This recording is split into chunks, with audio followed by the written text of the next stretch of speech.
Time family. I'm so glad you're here today. I hope you've had a good week. We are going to talk about some optimistic things today. Not only living longer, but having a better quality of life as you age. That sounds like a perfect combination to Mm. me. And it's possible. I always talk about planning being an important part of that, and of course it is. But I want to talk more about the family dynamics, the simple things you can do. Let's get inside our heads today and talk about this issue because we're all aging, and I think that there's a lot to be learned from these things. And joining me today is my good friend and colleague, Dr. Joe Casciani, with the Living to 100 Club. He is a psychologist that specialized in gerontology. Is that correct, sir? And That's in right. the first Yes. part of your life, and was Mhm. hands-on with a lot of that in aging facilities, nursing homes, and things like that. And now he has his own business that he calls the Living to 100 Club, and he's made a shift that I'm excited to share, and I think that it would be beneficial for all of you because he really knows both sides of the coin. So Mm. so great. So and Dr. Joe, I just say howdy doody to you today, and I'm glad you're here, and thanks for joining us. Yes. Well, thank you, Nancy. I'm glad to be here too. I do enjoy talking about the positive sides of aging. We often hear the downside. We hear some of the challenges and hurdles, and I say, well, yeah, there are also opportunities to enjoy things that we can add to our life and, open some new doors. Because aging Yeah, doesn't have to be a period of decline. It can be an uplifting experience. So I'm glad to yeah, be here. and Yeah. yeah, thanks. And I think that if everyone has something to take away from that, whether they be an adult child or a caregiver currently or that aging adult, it give you a good framework to kind of talk about these things because we're not just talking, we're talking about things that are possible and happen. Yeah. So we're going to give you some takeaways that will help with that. Great. So Sure. and Dr. Joe does have a lot of takeaways on his website, which I want to make sure that you share that with us. But so we're talking not just aging today. We're talking quality of life and quality of life really for the older adult and Mhm. for the caregiver if there is a Mhm. family caregiver involved. Um, you know, Obviously, and one of the things I talk about all the time on the show is the fact that the number of older adults in this country is growing. I saw a statistic when I was getting ready for our time together that said that the US Census Bureau said that 90,000 in the United States are considered centenarians reaching Mm. 100, and they report that that number is supposed to increase to 600,000 by the 2060 census. Mm. Mm-hmm. Mm-hmm. This deserves our Yeah. attention. Yeah. Yeah. I think we have about 500,000 centenarians around the world. Wow. Uh, so 500,000 people who are 100 or over. And we are living longer. That's for sure. We are living longer. Yeah. So, in your framework, from where, seeing really the institutionalized side of it, and from where you are now, what do you see as being real possibles for people as they're aging that they're not thinking about necessarily when it Hmm. comes to thinking about aging? Yeah. Well, there's an important concept about lifespan and health span. Lifespan is how long we're going to live, and health span is living while we're healthy, Hmm. right? And the problem is when there's a big gap between the two. In other words, maybe we start having some severe medical problems, chronic conditions get worse, and yet we still have another 30 years to live, and that's a problem. So the goal is to shrink that gap keep the health span close to the lifespan. So if and when we do pass away, it's not from a steady, slow, insidious decline of illness. It's maybe a sudden event. So I think that's kind of the groundwork here. And there are a lot of, there are a lot of sides to staying healthy. You know, I'm a psychologist, so for me, a lot of it is our mindset and Mhm. our attitudes about what I can do in my life from physical exercise to diet, nutrition, social connection. There are a lot of lifestyle factors that we know increase our longevity. But for me, the big one is that whole notion of attitude and kind of resilience, because Mhm. as I always say, it's not a smooth road. We know there's going to be the potholes and hurdles along the way. So how do we deal with those challenges? How do we deal with the fall or the loss of a spouse or a sudden move? Because how we explain that to ourselves is really going to kind of color how well we manage it. And Yeah. the whole notion is yeah, we do have these setbacks, but let's dig deep. We deal with adjustment, we adapt, and sometimes we can recover, sometimes we can't, but we can still move on. And the important thing about, that positive outlook is that I can get up off the mat and continue to move forward and continue to look at what's ahead. I know earlier generations saw aging as often a thing to dread and meant decline and helplessness and dependency. Earlier generations, but we've done so much now about changing that whole stereotype that we can see the upsides rather than just the downsides. Yeah. Yeah, absolutely. And and from an idea of mindset, if someone doesn't know what that means, I think a good example of that, or maybe you have an example, you see somebody that maybe has an accident and then, is in a bed and Hmm. works really hard to start Hmm. walking again. Hmm. Yeah. And then you have somebody else that maybe has knee pain, which is the same kind of pain, and then just decides, well, that's it for me. I'm going to Yeah. stay in a wheelchair. Yeah. And that's oversimplifying it, I think, but there is a different kind of mindset there, Yeah, you know. yeah. I think that's a very good example, Nancy, because as you mentioned, I worked in long-term care facilities for over 3 decades, and I saw people come in with some pretty serious medical impairments, limitations, and sometimes they could go to rehab and kind of recover and get back home. And other times they went to rehab and they just didn't have that motivation and Mhm. didn't have that drive, and they threw their hands up, as you said. I'm done. Yeah, I can't handle anymore. So the mindset is a very powerful, factor for us, and that that outlook is going to really shift how we manage these challenges that come along. Yeah, yeah. yeah, I think it's not looked at enough. yeah, We've got this internal monologue going on in yeah, our yeah, heads, for and sure. sometimes we can't tell the difference between that and what we're Yeah. doing during our day. Yeah, yeah, that self-talk. I always talk about that. We don't run out of that fire. We might feel like it's gone. We might feel like I don't have anything left inside. It's blocked. I can't get to any kind of motivation, or we call it resilience. That's the popular term now. And I say, as long as we're alive, as long as we're taking a breath, we still have that fire inside of us. We just have to connect to it and get in touch with it, because that's what helps us get up off the mat when we've been Yeah, knocked down. Yeah, yeah, those are some of yeah, those great stories. yeah, yeah. So I've got a couple of clients that are near 100 Mm, and at least one that's over 100.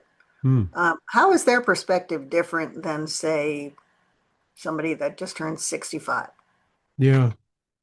Well, there's been some interesting research about centenarians and what differentiates them from the 60, 70, 80-year-olds. and it's pretty fascinating. One of the big differentiators is um, they like to have humor in their lives, right? Mm, I mean, not to say this 70-year-old doesn't, but it's a big part of the centenarian's worldview that he or she can see some of the humor in the craziness going on around us. There is a lot of craziness. Not to mhm. say they make fun of, war Right. and, mm, hurricanes and floods and all that, but there is humor in a lot of their perspectives. And again, social connection. The centenarians really appreciate that family, friends, loved ones, anybody that is still in their life, and they don't take it for granted. That Mhm.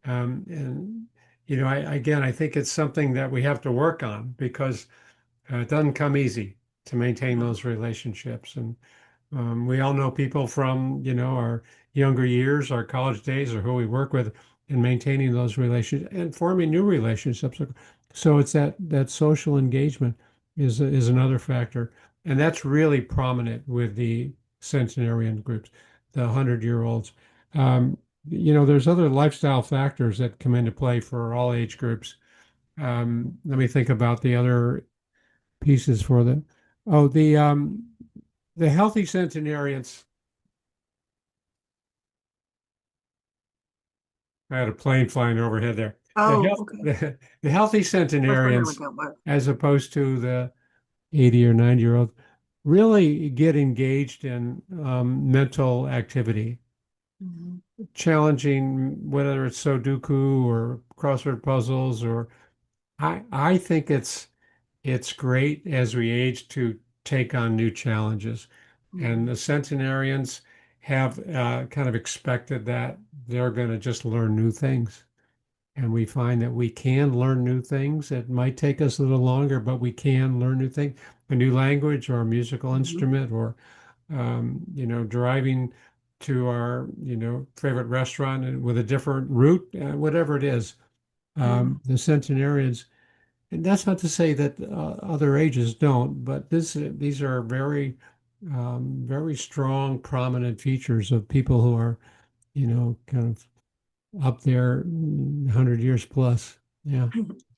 So a family member that has an older adult, Yeah. maybe on two aspects of that, how can what would you recommend to them in terms of feeling like they're safeguarding their older Mm. parent, Yeah. but not pestering them about Yeah. getting involved or, Yeah.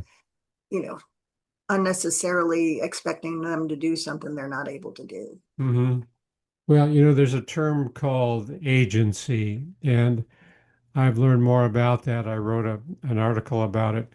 It's allowing the older adult to make choices for himself or herself and to not think we know better than Mhm. mom or dad. We have opinions, but we don't have any more say over mom or dad than a neighbor does, right? And the Mhm. adult child may think, oh, I got to talk mom out of that. That's not a smart move. Well, as long as mom's capable of making informed decisions, she's mentally alert and lucid, um, I think we have to allow the older adult to have this agency and respect their decision making. We might disagree. We hear that. You hear that probably more than I do. Where Sure. older adults are, making some poor financial decisions. Yeah, we don't like it. Or maybe getting married to somebody that the adult children don't care for. But short of, making decisions out of dementia, I think we have to respect that. So that's a big part of it. But I think older adults, with that respect comes curiosity. And Mhm. mom, I want to know what you're thinking about. If you can't live on your own anymore, what you're thinking when the house becomes too big of a burden for you. Mhm. Not that we have to tell mom what to do, but we want to ask mom. I'm Mhm. curious, mom, have you given any thought to what would happen if you can't manage anymore? So it's a healthy respect with a curiosity. And Mhm. mom welcomes that. Mom Mom doesn't want to be told, like I said. She doesn't want to have her decisions taken away from her as long as she's capable of her own decision making. So even though, well, I won't go there, but the idea that let's respect mom and just kind of sound out what she wants. And then we can say, Mom, all right, you're thinking A, but I want you to know that here's B, and here's some of the things that come with B, and Mhm. you can, study B, and maybe A is right for you, but let's take a. So we don't want to force B on mom, but we want to give her the information so she can make a more informed decision. I think that's a perfect Yeah, example yeah, about that brochure or something. I'd yeah, leave it there. And then if she's even guarded about it or mm, yeah, whatever reason, it's there. mm, She can look at it yeah, without you present and think more about it. yeah, yeah. There's a whole school of thought in psychology called motivational interviewing. It's called the trans-theoretical approach, and it Mm. helps to understand why we cannot change people's behavior. They have to change their behavior themselves. The doctor says you got to stop smoking or you got to lose 30 pounds. Well, that doesn't do squat. We give mom or we give dad the information to help them make. We give our client information to help them make the decisions, Yeah, and because it's got to be internally directed. It can't come from outside. If it comes from outside, it doesn't last. So when the person says, "Oh, okay, maybe I should rethink, my ability to stay in my own home, and maybe I should consider placement in another setting," that's going to come from inside.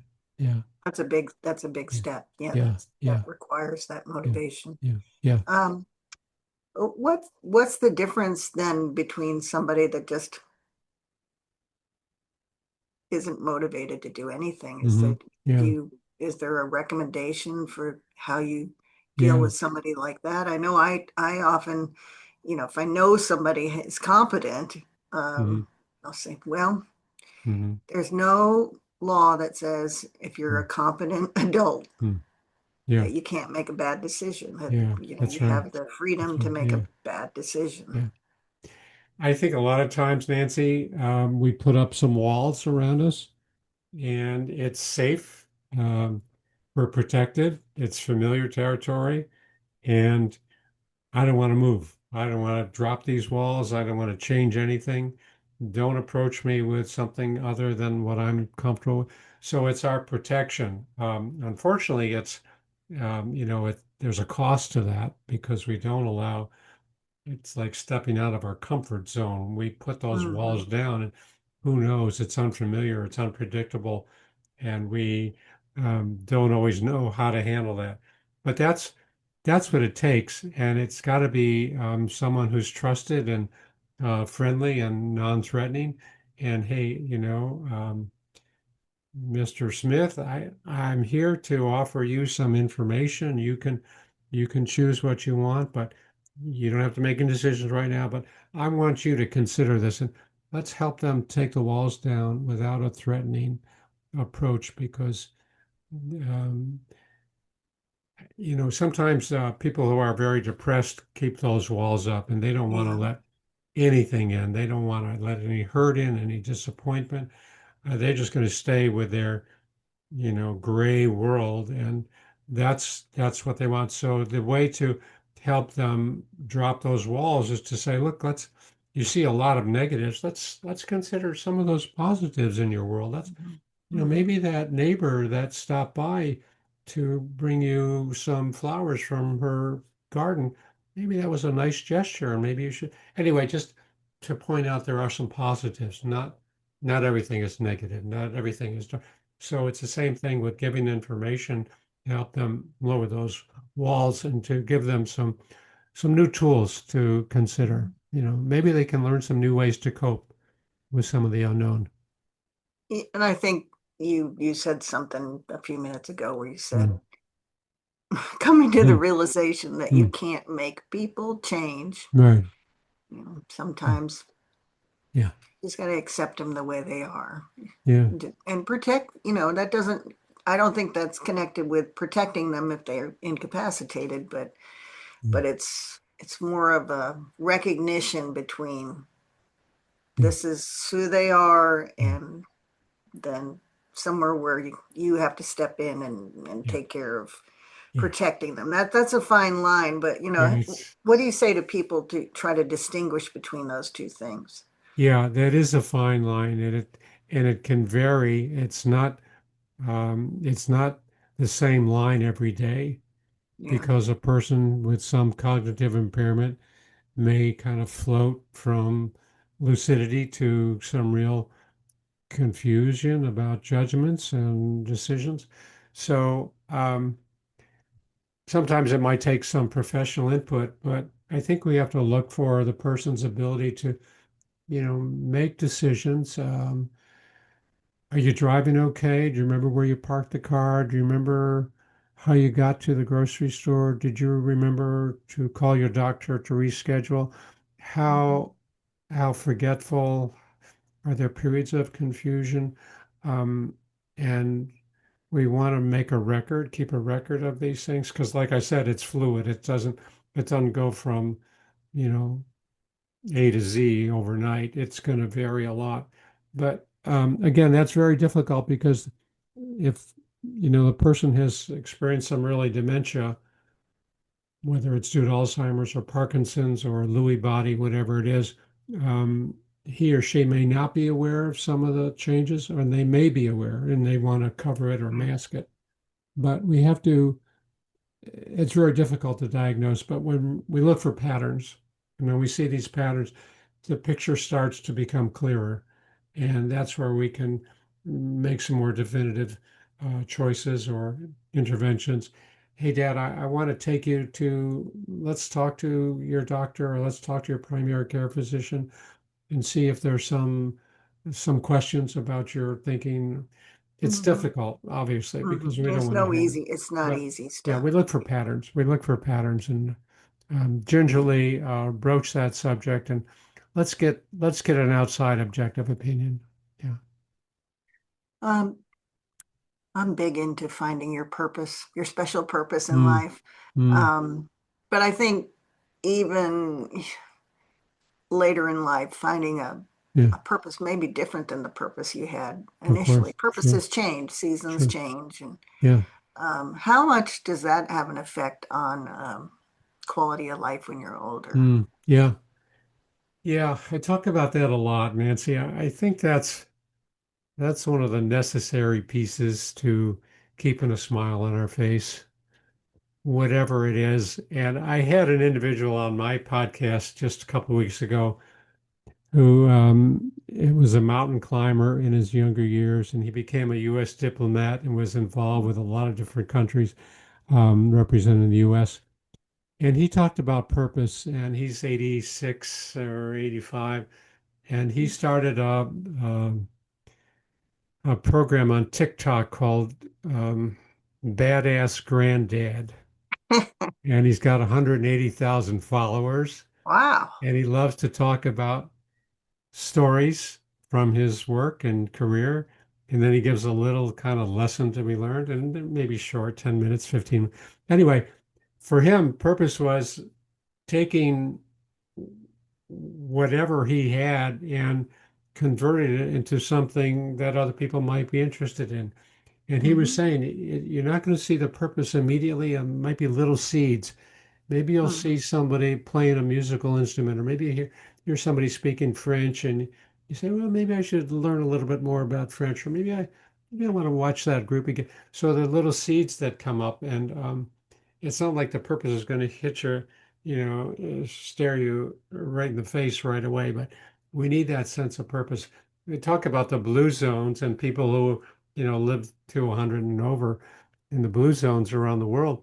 They all have a sense of purpose, whether it's volunteering, they teach, they're involved in their community, they do any number of things with their friends or whatever it is. So purpose is it differs from one person to another, of course, but Hmm. it's there. It is there. I bought myself, maybe I mentioned last time I was on your program, I bought myself a set of drums during the COVID. I never Yeah. played never played a musical instrument. Um, and I said, I'd like to watch drummers. Maybe I should try. Anyway, I've been doing this now for 5 or 6 years, and I love it. I'm still taking lessons and probably buy myself a new set of drums. Yeah, Yeah, I don't know if that's it's my something purpose, but different from what yeah, your brain usually deals yeah, with. exactly. And we are capable of, going down those corridors because we learn new things. Yeah, yeah. What about just looking at some of my notes here? Mm, Shifting to the caregiving side. mm, Um, mm, what are some things that they could do to mm, protect their own mental health? mm, Because, like you said just a few minutes ago, these are not easy mm. situations. And, Yeah, besides getting professional help, which I yeah, definitely encourage yeah, people to do, you yeah. know, but what are some things they could do to Yeah. I think the mind number themselves? of caregivers, I might have seen this in your book, is skyrocketed in the last 10 years. Um, just family members taking care of mom or dad or disabled family members or close friends. So I think they need to respect their own ability to manage themselves. And that's number one. There are a lot of resources around. There are a lot of groups, support groups. If you're dealing with maybe an abusive parent or an ex-alcoholic parent or somebody who's spent all of their estate and bad decision. There are support groups for that kind of caregiving, but also the idea is learn what you can because like I said, there are plenty of resources. The internet is loaded with tips and recommendations for caregivers on any number of different themes. So take care of yourself or respect yourself and your abilities, but also learn what you need to do. When I was doing my work in nursing homes, I did a lot of presentations about dementia and behavior problems and very difficult for the inexperienced person. They don't know how to deal with the aggressive dementia person or somebody who repeats question, when is dinner, when is dinner, and we just had dinner, or maybe gets belligerent or starts cursing. Anyway, there's a lot of useful information for caregivers. But the main point I'm making is you got to be strong and you got to be stable and you got to be capable and you've got to take care of yourself first. And then you're able to help whoever it is you're caring for. And that's a big part of the process. Staying informed, staying educated, helping with some of those tasks, with certain types of cognitive impairment, the person loses the ability to take care of his activities of daily living, as we talked about, ADLs and ability to Mhm. shop and hygiene and cook and, finance, take care of finances. So, um, stepping in. I think a big problem is when one caregiver steps in and there's another family member who's not involved and builds up that resentment and um, why haven't you visited or why don't you come and help me? That's got to be sorted out too. And it's not like there has to be a clash because it can be resolved. Well, I'm on the other side of the country. Okay, you're over there, but why don't you plan on doing this next weekend with mom or dad on the phone or Right. in a Zoom meeting? Anyway, make sure those relationships are not so injured. Yeah, Yeah, and I think yeah, those are all yeah, legitimate and important, and just recognizing your limitations. yeah, yeah. That's right. I often tell people we can do caregiver agreements. I know it's family, but that doesn't Hmm. exclude you from having a written agreement about what you're Yeah, going to do. it's a good point. Sometimes that Sure. helps. Yeah. Yeah. Make a very concrete understanding. Sure. That's Yeah. important. Good point. Yeah. So here's a wide open question. Yeah. If you could give one piece of advice to family members trying to improve the quality of life for an aging loved one, Mm, what would it be? mm. I think it would be to recognize what their aging loved one has in terms of strengths and abilities and build on those, recognize them, reward them, whatever it is they can do well, pay attention to that and kind of give mom or dad, whoever, that acknowledgement that they're still good at these things. It's easy to focus on what's wrong, what they cannot do anymore, what they don't have. Let's spend our time, 90% of the time, focusing on what they can still do at whatever level of function it is. They may be very independent and alert, or they may be more declined and impaired, but let's continue to focus on what their strengths are because, I think the older adult needs to know they still value, they're still valued, and they still have things to contribute. And paying attention to that and allowing the older adult to contribute and feel good and feel acknowledged, we're doing the best thing we can for them. Yeah, That's my otherwise opinion. I think you would move towards more towards a shutdown, Yeah, lack yeah. of purpose. They Yeah, become more dependent. Yeah, because you highlight what they can't do anymore. right. Yeah, yeah, Yeah. yeah. So So, Dr. Casciani, let's talk about Living to 100 Club yes. and what are some of the things that people can find when they Mhm. come to you and that you can help with? Yeah. Uh, Well, fortunately, I've got three websites now, and they all fit under my Living to 100 network.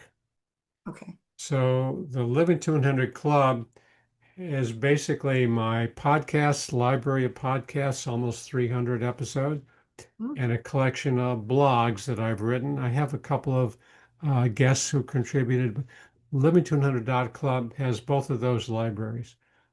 The second website, they're all Living to 100, but the second one is living to 100 solutions.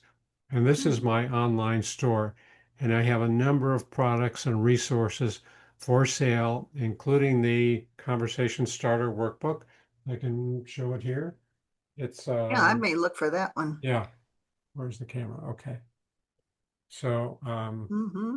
I see that. anyway, 12 pages of questions to cover with mom or dad. Again, just to help them feel acknowledged and important. And you never asked me about, why I got in trouble at school. You never asked me about what I enjoyed from that job. Anyway, a lot of questions, and it touches on planning too. What's next? Where do you want to what happens if you can't live here anymore? Anyway, that's a conversation starter workbook, but I have a number of other reasons. That's dot solutions. And the third site is my newest, and it's called living to 100 dot community. This is where people can come and share and engage with one another online Mm. because we can't do that on podcasts. As you know, you don't have time for discussion. And my main website doesn't.